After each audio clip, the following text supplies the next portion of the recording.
Palma Vecchio's painting of Venus and Mars is almost unique in the value it places on consent and how seriously it treats the issue. The scene of Venus and Mars he shows us is not in any of the stories. You have to puzzle it out for yourself. The ardent god of war has put his armour aside, and he half kneels, half sits, nearly naked, with one leg doubled beneath him and the other outstretched beside Venus, who reclines against him in her loosened golden robe and turns her head to gaze into his eyes. Her right hand holds an arrow fired by luckless Cupid on the right, who lays down his quiver and unstrings his bow, while her left hand gestures to an approaching airborne god carrying a scroll in his outspread arms.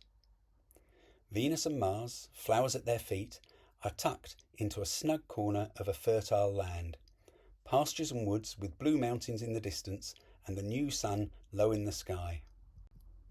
A shepherd tends his flock in a neighbouring field, and a solitary rider climbs the steep road to the hill town, whose highest buildings are silhouetted against the dawn light.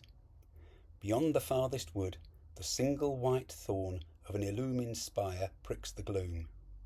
These are the pieces of the puzzle.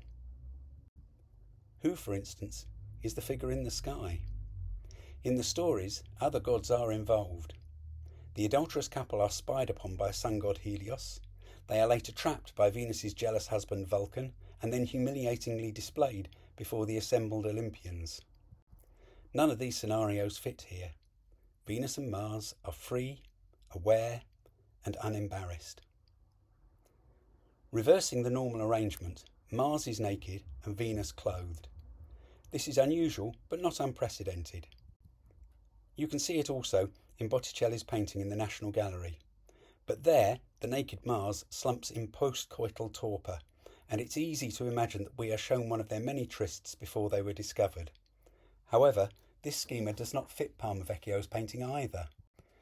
The downward pointing arrow in Venus's hand suggests that nothing has been consummated, and that while they may be in love, they are not in the throes of passion. They are very much in control of their actions. Although their mouths are closed, they converse. Venus says no, or not now. She refuses but does not reject Mars. She leans on him and turns to him and shows no inclination to rise.